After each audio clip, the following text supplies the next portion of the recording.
오늘은 팔복 가운데 6번째, 마음이 청결한 자는 복이 있나니 그들이 하나님을 볼 것이며 하는 말씀을 살펴보겠습니다. 여러분, 마음이 청결한 자는 복이 있다. 그들이 하나님을 볼 것이다. 이 말씀 들으니까 어떤 마음이 듭니까? 막 마음이 설렙니까? 야, 나도 하나님을 볼 수 있겠구나. 그런 마음이 듭니까? 아니면 아이고, 마음이 청결해야 되는데 나는 어떻게 하나? 이런 마음이 드십니까? 이 팔복은 제가 누차 말씀을 드리는데 복을 받기 위한 조건이 아니고 하나님 나라 백성이면 이런 복을 누린다 하는 복 누리는 사람, 천국 백성의 모델이다 그랬습니다. 우리가 바로 진짜 참된 신앙으로 주님 앞에 서게 되면 바로 이런 복을 누리게 된다, 그런 말씀입니다. 그런 뜻으로 우리 다시 한번 이 말씀을 깊이 있게 한번 새겨보시면 좋겠습니다. 마음이 청결한 자는 복이 있다 그랬는데, 마음이 청결한 자가 어떤 복을 누립니까? 하나님을 보는 복을 누린다 그랬습니다. 하나님을 보는 복. 하나님을 본다라는 말은 무슨 말입니까? 여러분, 하나님 보고 싶으십니까?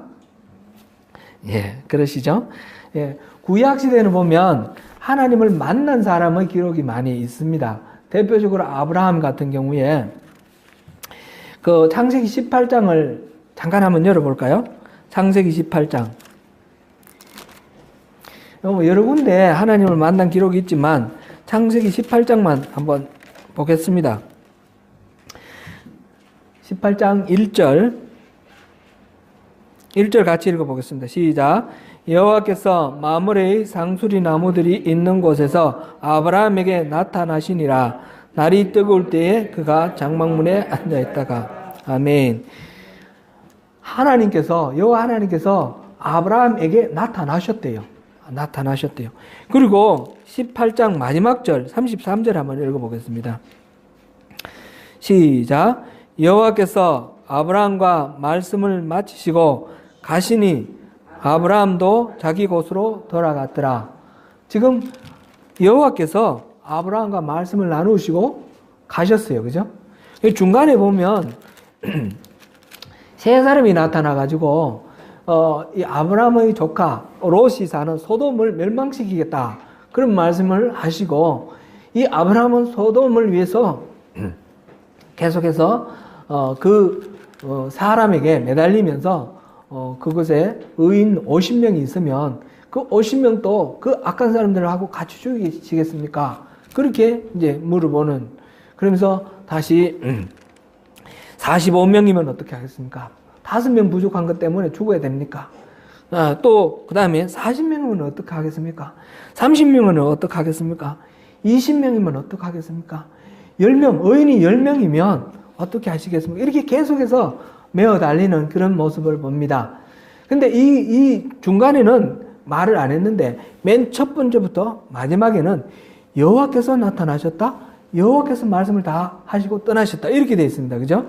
그러니까 그 중간에 얘기한 이 사람이 바로 사람의 모습으로 나타난 하나님의 천사인데, 이 자가 바로 이 자가, 그러니까 표현이 이상합니다. 이분이 바로 여호와라고 이렇게 표현이 되어 있습니다. 그죠? 여호와가 사람을 만날 때, 아브라함을 만날 때 사람의 모습으로 가서 만나주셨다라는 것을 볼 수 있습니다. 야곱도 하나님을 만난 사건이 있습니다. 베델에서도 만났고, 브누엘에서도 만났고, 버니엘에서도 만났고, 그 다음에 모세도 하나님을 만납니다. 불꽃, 떨기나무에 타는 불꽃으로도 만나시고, 시내산 꼭대기에서 천둥 번개 속에서 만나시고, 여러 가지 하나님을 만나는 그 사건들이 구약 성경에 나옵니다. 그 외에도 여호수아나 사사들도 하나님을 만나는 그런 경우도 있고, 여러 선지자들, 사무엘이나 이사야나 또는 엘리야나 이런 선지자들도 하나님을 만났습니다. 그리고 하나님 말씀을 선포하고 대언합니다. 그렇지만 그들이 하나님을 눈으로 보았다라는 것은 아니었습니다.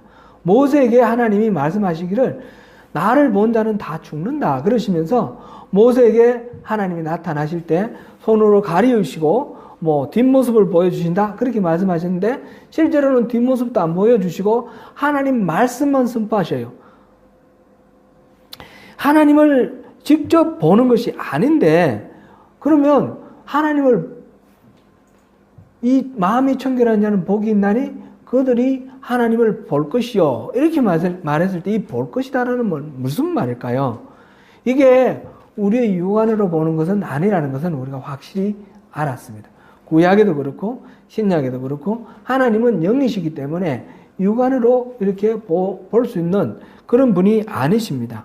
그러면 하나님을 본다. 그게 복이라 그랬는데 그게 무엇일까? 그게 무슨 뜻일까?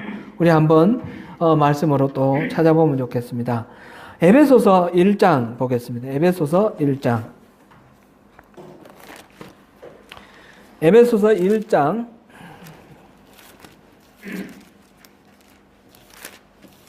1장 17절부터 19절까지 보겠습니다.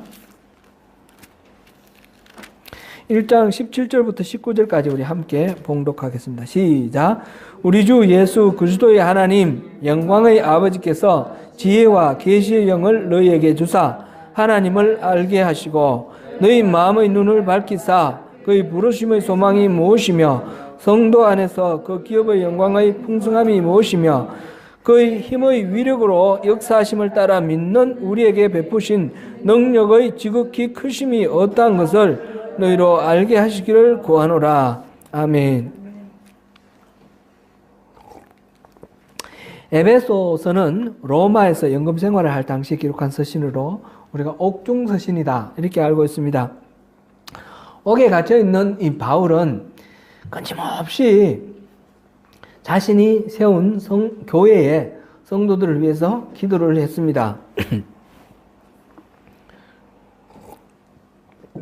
에베소 교회 성도들을 위해서 아침 저녁으로 기도하면서 하나님께 간구를 했는데 그 내용이 오늘 본문입니다. 그런데 여기서 보면 지혜와 계시의 영을 주셔서 하나님을 알게 해달라 이렇게 기도하고 이어서 마음의 눈을 밝히사 눈이 밝게 떠서 그 다음에 뭐라고 했습니까? 그의 부르심의 소망이 무엇이며 성도 안에서 그 기업의 영광의 풍성함이 무엇이며 그 힘의 위력으로 역사하심을 따라 믿는 우리에게 베푸신 능력의 지극히 크심이 어떠한가? 그거를 눈을 밝게 떴으니까 보게 해달라 했습니까? 알게 해달라 했습니까? 알게 해달라 했습니다. 그죠? 눈을 밝게 뜨게 했으면 보게 해달라 하는 것이 이게 우리가 상식적으로 생각할 때 말이 되는 말인데 여기서는 눈을 밝히셔서 알게 해달라 그렇게 지금 기도하고 있습니다. 그러니까 여기서 본다라는 말하고 안다라는 말은 같은 의미다라는 것을 우리가 알 수 있습니다. 마음의 눈을 밝혀서 하나님의 그 구원하심과 그 능력을 잘 알게 해달라라고 이렇게 기도하고 있고 이것이 바로 본다라는 것과 같은 것이다 라는 것을 봅니다. 이 사례는 여러 군데 나오지만 한 군데만 더 찾아보겠습니다. 고린도전서 13장 12절 한번 보겠습니다. 고린도전서 13장 12절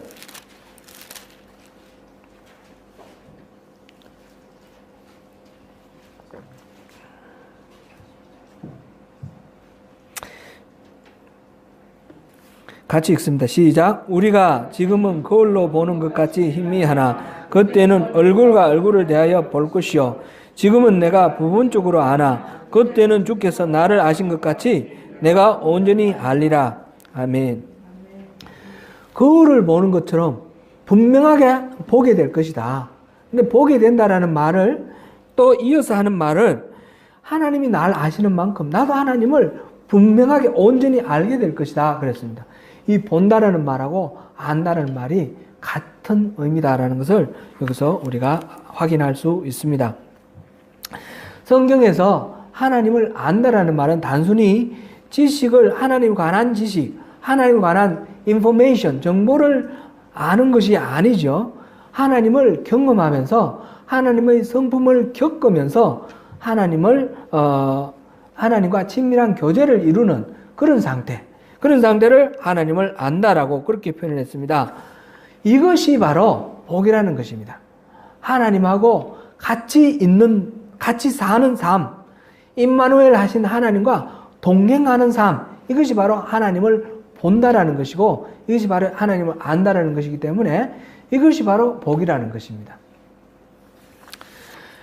그러면 우리는 어떻게 하면 이렇게 하나님을 보는 복, 하나님 임마누엘 하시는 하나님과 함께 사는 그런 동행하는 그 복을 누릴 수 있을까 우리가 궁금해집니다. 여기서 예수님께서는 마음이 청결한 자는 복이 있나니 그들이 하나님을 보게 될 것이다 그랬습니다. 마음이 청결한 자, pure, the pure in heart 그랬습니다. 그러면 우리가 이제 마음이 청결하면 하나님을 볼 수 있다는 확신을 갖게 되겠죠. 마음이 청결한 것은 어떤 것입니까? 마음이 청결하다는 말은 두 가지 의미로 우리가 살펴볼 수 있습니다. 한 가지는 첫째는 거룩하다라는 그런 뜻입니다. 거룩하다라는 것은 더러운 것, 죄악된 것 이런 것들이 없다라는 것입니다. 그것이 없이 깨끗하다 그런 뜻입니다. 우리가 전에 새벽 예배 때에 레위기를 전체적으로 살핀 적이 있습니다. 레위기는 모두 27장까지 있는데 세 부분으로 나누어집니다. 1장부터 7장까지는 제사에 관한 법, 제사법이 있고 8장부터 17장까지는 정결법, 깨끗한 것. 그래서 정결법 다른 말로 깨끗법이라고 그랬죠. 깨끗법. 그것이 있고 그 다음에 18장부터 27장까지는 성결법, 거룩법, 거룩이라 그랬습니다. 그죠? 그리고 1장부터 17장까지는 이 제사법과 정결법은 하나님께로 나아가는 길을 말한다 할 수 있고 18장부터 27장까지는 하나님께 나아가서 하나님과 늘 함께 있는 하나님과 동행하는 법, 그것을 말한다. 이렇게 우리가 정리를 했습니다.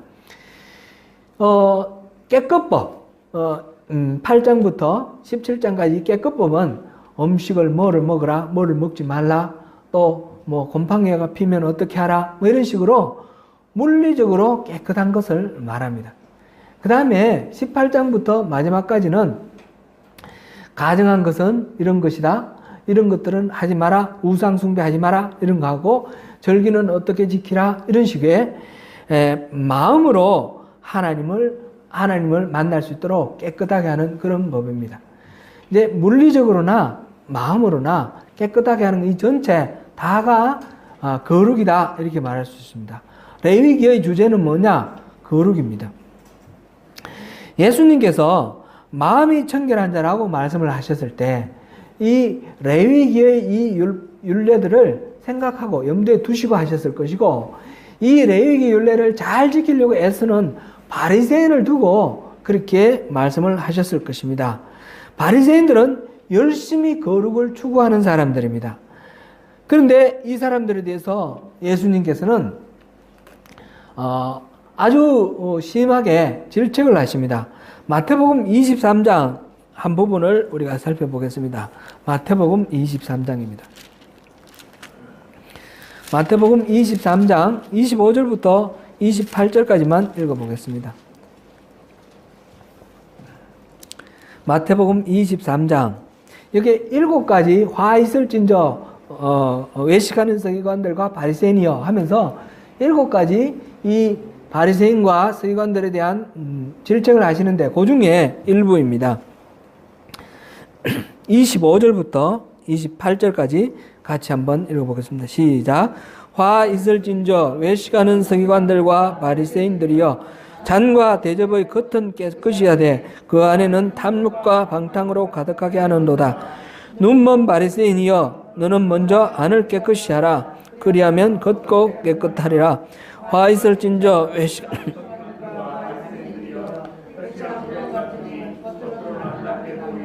그 안에는 죽은 사람의 뼈와 모든 더러운 것이 가득하도다.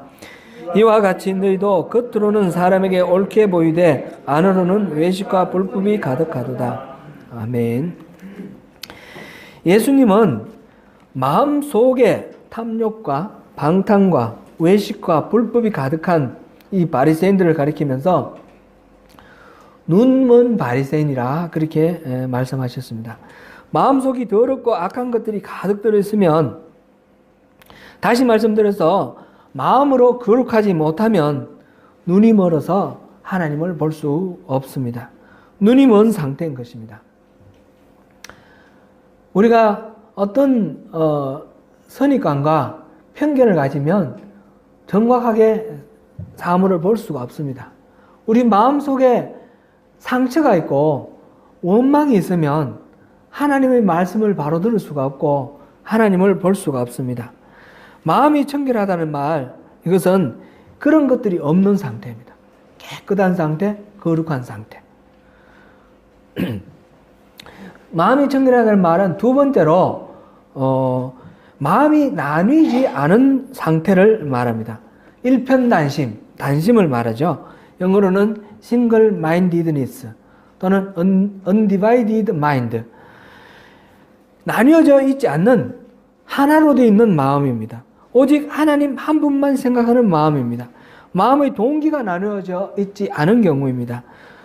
다시 말씀드리면 어떤 일을 하는데 숨어있는 다른 동기가 없다, 그런 뜻입니다. 우리가 하나님을 섬긴다고 또 주님을 찾는다고 하면서 우리 마음의 동기가 실제로는 자기중심적인 그런 경우가 참 많이 있습니다. 자기가 인정받기를 원하며 자기의 바라는 대로 모든 것들이 실현되기를 원합니다. 열심히 헌신을 하지만 그 마음속의 동기는 자기 실현일 경우가 있습니다. 교회에서도 그렇고 또 일터에서도 그렇고 가정에서도 그렇습니다.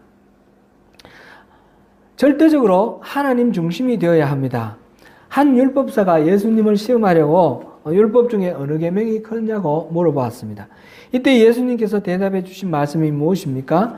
마태복음 22장 37절 38절입니다. 잘 아는 내용 제가 읽어드리겠습니다. 예수께서 이르시되 내 마음을 다하고 목숨을 다하고 뜻을 다하여 주 너희 하나님을 사랑하라 하셨으니 이것이 첫째 되는 계명이라. 마음을 다하라고 했습니다. 마음을 남겨놓지 말고 다하라 그랬습니다. 이거는 마음을 따로 다른 대상을 위해서 또는 자기 목적을 위해서 자기 만족을 위해서 따로 떼어놓는 그런 마음을 두지 말고 마음을 몽땅 다하여 하나님께 드리라, 그런 말씀이죠.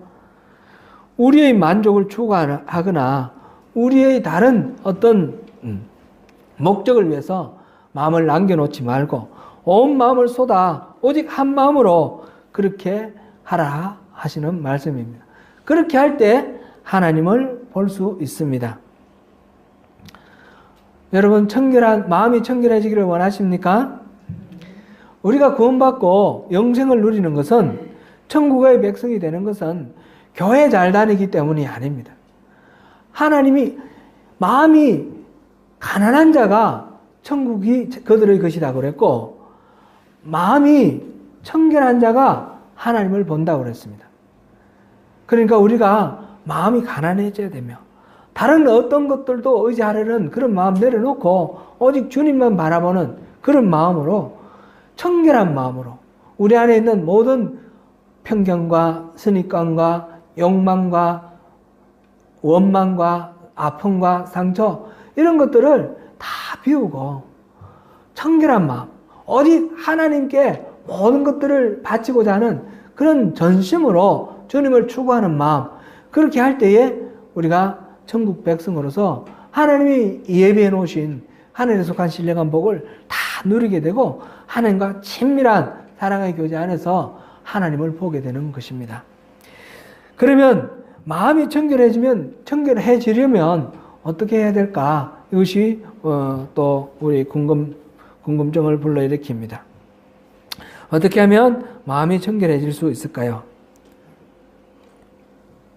여러 가지로 말할 수 있겠지만 오늘 이 세 가지만 말씀드리겠습니다. 첫 번째로는 내 마음의 더러움을 알고 애통할 줄 알아야 한다 하는 것입니다. 내 마음의 더러움을 알지 못하면 청결해질 수 있는 방법이 없습니다. 예전에 읽었던 조세희 작가의 난장이가 쏘아올린 작은 공이라는 소설이 생각납니다. 읽어보셨습니까? 거기에 보면 서두에 이런 이야기가 있습니다. 두 사람이 함께 꿀뚝 청소를 했습니다. 한 사람은 얼굴에 거름이 잔뜩 묻었고 한 사람은 깨끗했습니다. 누가 가서 얼굴을 씻을까요? 퀴즈. 얼굴이 깨끗한 사람이 가서 씻습니다. 왜냐하면 두 사람이 청소를 했는데 앞에 보니까 저 사람은 얼굴이 거름으로 이렇게 더러워져 있는 걸 보고 자기 얼굴도 더러운가 하고 가서 씻습니다.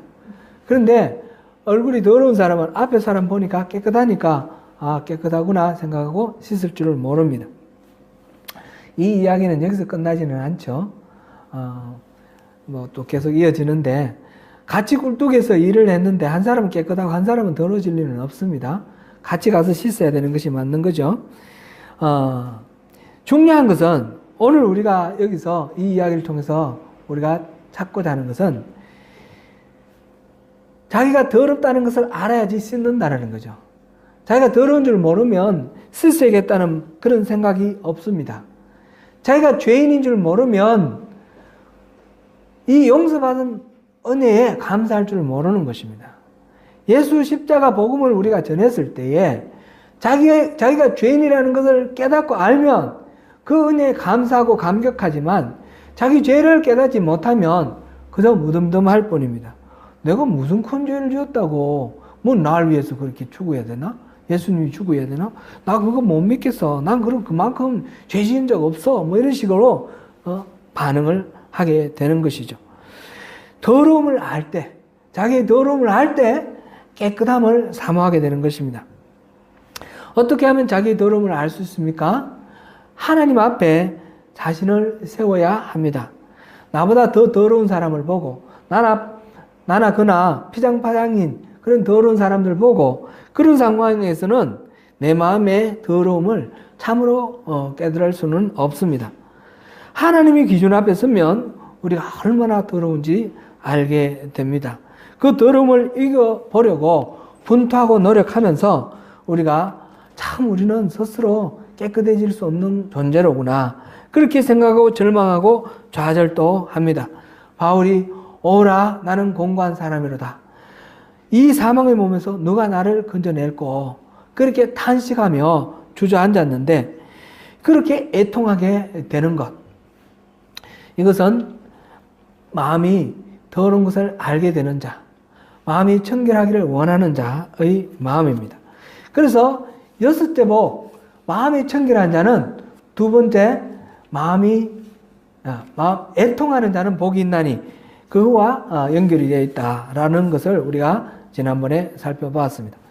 진정으로 자기의 한계를 깨닫고 애통하는 자야말로 다른 마음을 품지 않고 오직 하나님께만 의지하게 됩니다. 마음이 청결하게 됩니다.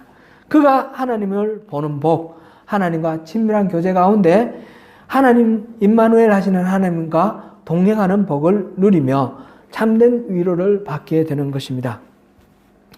첫 번째로는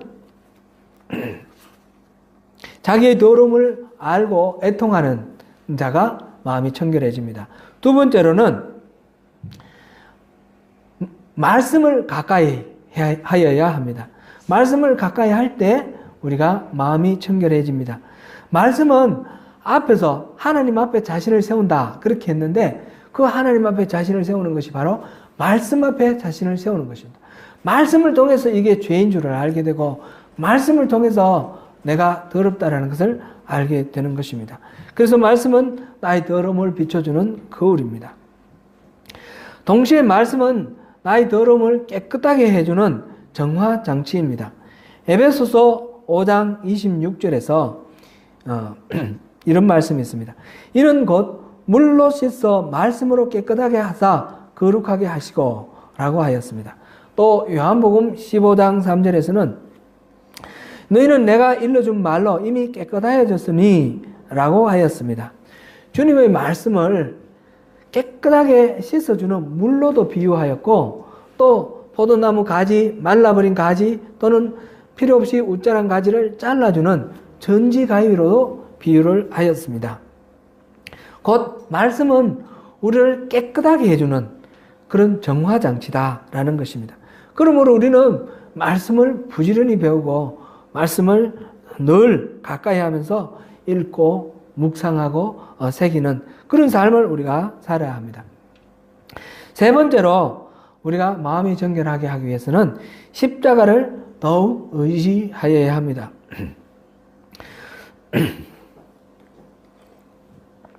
우리가 말씀을 읽고 깨달았다고 해서 우리의 죄가 극복되고 우리가 거룩해지는 것은 아닙니다. 바울의 탄식이 멈춘 것은 무엇 때문입니까? 바울이 자기의 그 죄를 깨닫고 이를 악물고 열심히 노력해서 자유로워졌습니까? 그것이 아닙니다. 하나님의 은혜를 깨달았기 때문입니다. 바울의 탄식을 멈춘 것은 바로 하나님의 은혜, 십자가의 공로 덕분입니다. 우리의 죄는 예수 그리스도의 보혈로만 씻을 수 있습니다. 말씀이 내게 능력으로 나타나는 것도 예수 그리스도의 보혈의 능력 덕분입니다. 에베소서 1장 7절 말씀 읽어드리겠습니다. 우리는 그리스도 안에서 그의 은혜의 풍성함을 따라 그의 피로 말미암아 속량 곧 죄사함을 받았느니라. 그의 피로 말미암아, 예수 그리스도의 피로 말미암아 우리가 모든 더러운 것들을 다 씻고 깨끗함, 청결한 마음으로 우리가 될 수 있습니다. 사랑하는 성도 여러분, 마음이 청결한 사람이 복 있는 사람입니다. 마음속에 탐욕과 방탕과 외식과 불법이 없는 사람이 바로 마음이 청결한 자, 복 있는 사람입니다. 마음에 다른 동기가 없고 오직 하나님만 의지하는 사람, 그가 복이 있습니다. 한 마음으로 하나님만을 찾고 하나님만을 사랑하며 하나님만을 섬기는 사람의 눈에 하나님이 보입니다. 하나님 늘 함께 하심을 누릴 수 있습니다. 그런 사람이 참으로 복이 있는 사람입니다.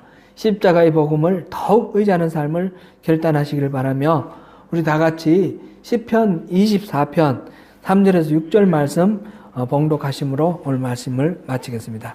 시편 24장입니다. 24편입니다. 시편 24편 3절부터 6절까지 봉독하시겠습니다. 시작. 여호와의 산에 오를 자가 누구며 그의 거룩한 곳에 설 자가 누구인가? 곧 손이 깨끗하며 마음이 청결하며 뜻을 허탄한 데 두지 아니하며 거짓 맹세하지 아니하는 자로다. 그는 여호와께 복을 받고 구원의 하나님께 의를 얻으리니 이는 여호와를 찾는 족속이요 야곱의 하나님의 얼굴을 구하는 자로다. 셀라. 아멘. 기도하겠습니다.